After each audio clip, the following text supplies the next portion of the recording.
अस्सलामुअलैकुम स्टूडेंट्स, आज हम पढ़ेंगे आपके चैप्टर नंबर 1 का ह्यूमन ऑर्गन सिस्टम। इसमें मैंने आपसे कहा था ना, हम ऑर्गन सिस्टम्स के बारे में पढ़ेंगे। लास्ट वीडियो में हम लोगों ने डाइजेस्टिव सिस्टम को डिस्कस किया था। Now we have the other topic which is about the respiration. Respiration क्या होता है? जैसे ऑक्सीजन लेना और कार्बन डाइऑक्साइड को खारिज करना, ये रेस्पिरेशन है। This is the essential process for our life. ज़िंदा रहने के लिए रेस्पिरेशन बहुत ज़रूरी है। अब इसके पीछे जैसे हम लोग ऑक्सीजन तो लेते हैं लेकिन कार्बन डाइऑक्साइड एक्सक्रीट करते हैं, बाहर की तरफ निकालते हैं, तो इसके पीछे क्या रिएक्शन होता है जिसके नतीजे में कार्बन डाइऑक्साइड प्रोड्यूस होती है। अब रेस्पिरेशन की डेफिनेशन क्या है? रेस्पिरेशन वो प्रोसेस है जिसमें जो फूड मॉलिक्यूल्स है, जैसे हम लोग खाना खाते हैं ना, वो टूटते हैं तो एनर्जी रिलीज़ करते हैं। अब इसका क्या रिएक्शन है? ग्लूकोज। जैसे हम लोग खाना खाते हैं, वो टूटता है, ग्लूकोज मॉलिक्यूल्स देते हैं। अब यही ग्लूकोज खाने से हासिल होता है। और ऑक्सीजन जो हम लोग सांस लेते हैं, when the oxygen and glucose which these two are combined together, ठीक है, when these two are combined together they form carbon dioxide. Carbon dioxide एक गैस है। अब ये कार्बन डाइऑक्साइड प्रोड्यूस हुई और वो बाहर की तरफ एक्सक्रीट आउट हो गई, और जिसके नतीजे में एक एनर्जी भी रिलीज़ होती है। अब एनर्जी बहुत ज़्यादा इंपॉर्टेंट है for our performing our activities in our life, ठीक है। ये एक तो रेस्पिरेशन का रिएक्शन है। इस रिएक्शन के through carbon dioxide gas produce होती है, और ये सारा रिएक्शन होता है सेल के अंदर, ठीक है, सेल के अंदर होता है। ये है डेफिनेशन रेस्पिरेशन की। Now comes towards the book. अब बुक से अब आप लोगों को पता होगा कि रूट क्या है सांस लेने का। जैसे हम लोग ऑक्सीजन लेते हैं तो ऑक्सीजन वैसे तो नोज़ के थ्रू जाती है। अब नोज़ के बाद जो है वो नॉस्ट्रल मतलब नथने से होते हुए नॉस्ट्रल कैविटी है इसके पीछे, फिर फेरिंग्स में जाता है। ये ऑक्सीजन हम लोग लेते क्या है? Oxygen from the surroundings, pharynx में जाता है। फिर एपिग्लोटिस, ये एक पार्ट है। फिर लैरिंग्स में जाता है। फिर ट्रैकिया, ये सांस की नाली है, ट्रैकिया, जिसको ट्रैकिया कहा जाता है। ट्रैकिया से होते हुए ये ऑक्सीजन गैस जो है लंग्स के अंदर जाती है। लंग्स में क्या है? ब्रोंकस है। फिर ब्रोंक्यूल्स होते हैं लंग्स के अंदर, ब्रोंकाई होता है, ब्रोंक्यूल्स छोटी छोटी और नालियों में डिवाइड होता है, ब्रोंक्यूल्स कहा जाता है। अब ब्रोंक्यूल्स और ओपनिंग होती है, वो एल्विलाई होती है, और छोटी नालियों में ओपनिंग होती है जिसको एल्विलाई कहा जाता है। अब ये लंग्स का स्ट्रक्चर है, छोटी छोटी नालियों में और फर्दर डिवीजन होती है लंग्स के अंदर। अब ये ऑक्सीजन इस तरीके से जाती है, ठीक है। अब सांस लेने में और हम लोग कार्बन डाइऑक्साइड एक्सक्रीट आउट करते हैं ना, तो इसके पीछे 2 मसल्स आर इन्वॉल्व्ड। हर मूवमेंट के पीछे, बॉडी के हर मूवमेंट के पीछे मसल्स इन्वॉल्व होते हैं। और लंग्स की जो मूवमेंट हो रही होती है ना, जब से हम लोग सांस लेते हैं और ऑक्सीजन एक्सक्रीट आउट करते हैं, इस मूवमेंट के पीछे कौन से मसल इन्वॉल्व हैं? लंग्स के अंदर, लंग्स में होते हैं, ये लंग्स की तरफ होते हैं। 2 different muscles control your lungs. ये 2 मसल्स जो है लंग्स को कंट्रोल करते हैं। ये रिब्स के पसलियों के दरमियान में होते हैं। जिस एक तो पहला इंटरकोस्टल मसल और दूसरा diaphragm muscle. These 2 muscles control the movement of your lungs, which are present in the between of the ribs, पसलियों के बीच में होते हैं। अब क्या है? When these muscles contract, अब ये दोनों मसल्स जब कॉन्ट्रैक्ट होते हैं मतलब सिकुड़ते हैं, ठीक है, जब ये मसल्स सिकुड़ेंगे तो आपका लंग्स रिलैक्स होगा, मतलब इसमें हवा भरी जाएगी, ऑक्सीजन होगी, ठीक है। The ribs move and out the and diaphragm flattens. अब जो है diaphragm that makes out rush the. अब जब डायफ्राम फ्लैट, जब आप लोग जो है सांस लेते हैं तो ऑक्सीजन, हमारे जो लंग्स जो है फूलते हैं ना, तो ये दोनों मसल्स सिकुड़ जाते हैं। और जब हम लोग कार्बन डाइऑक्साइड गैस खारिज करते हैं तो यही muscles, when the muscles relax, और यही मसल्स रिलैक्स हो जाते हैं।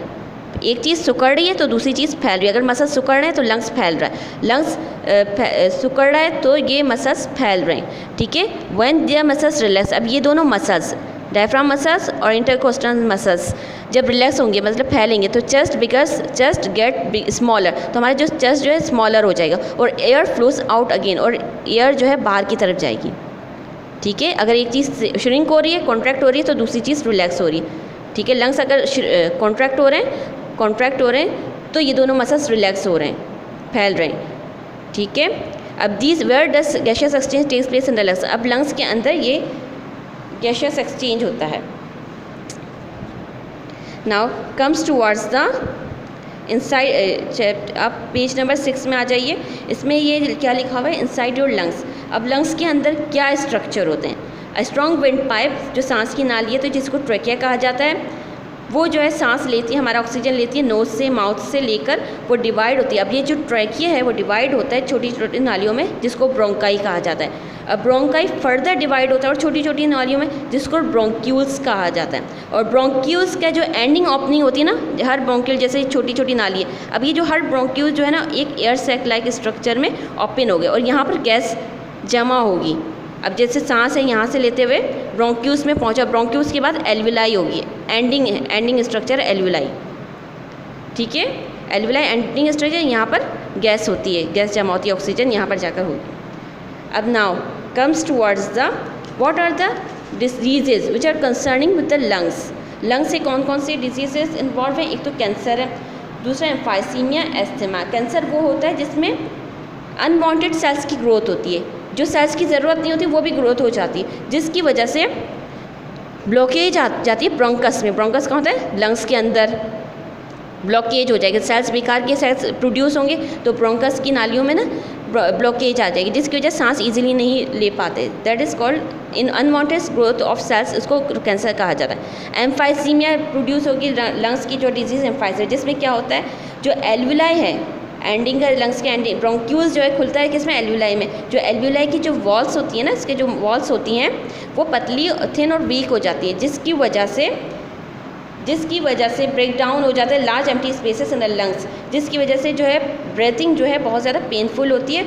और ये सब कुछ होता है स्मोकिंग की वजह से, कि एल्विलाई की जो वॉल्स जो है ना वीक हो जाती हैं और अपनी इलास्टिसिटी जो है खो देती हैं, इलास्टिसिटी नहीं रह पाती, तो वो फूल नहीं पाती सही तरीके से। जब गैस आएगी तो वो मतलब स्टोर नहीं कर पाती ये एल्विलाई की प्रॉब्लम की वजह से एम्फाइसीमिया होता है। थर्ड जो है एस्थमा। एस्थमा किसकी वजह से होता है? डस्ट, स्मोकिंग की वजह से, जो भी लंग्स के अंदर कोई भी पार्टिकल्स चला जाए, जिसकी वजह से जो ब्रोंक्यूल्स की जो मसल्स हैं, ब्रोंक्यूल्स लंग्स के अंदर होता है, सांस की नाली है, ब्रोंकाई जो है ब्रोंक्यूल्स में डिवाइड होता है छोटी छोटी नालियों में, इसकी जो मसल्स हैं वो इरिटेट करते हैं, इसकी मसल्स में प्रॉब्लम होती है, जिसकी वजह से जो है ब्रोंक्यूल्स की जो नाली है ना और ज़्यादा पतली होती है, तो सांस जो इजीली एंटर नहीं हो पाता, ऑक्सीजन सही से एंटर नहीं हो पाता, जिसकी वजह से ये रेस्पिरेशन में प्रॉब्लम होती है। और ब्रोंकाइटिस, ये इन्फ्लेमेशन होती है, यानी स्ट्रक्चर में चेंजेस आ जाती है। लंग्स का ब्रोंकाइटिस, ब्रोंक्यूल्स लंग्स के अंदर होता है ना, छोटी सांस की नाली, इसमें चेंजेस आ जाती है, जिसकी वजह से ऑक्सीजन एब्जॉर्ब नहीं हो पाता और ये प्रॉब्लम होती है ब्रोंकाइटिस की, इन्फ्लेमेशन, जिसमें चेंजेस ऑफ स्ट्रक्चर होता है। Now comes towards the what is the difference between the breathing and respiration. Respiration और ब्रीथिंग में क्या डिफरेंस है?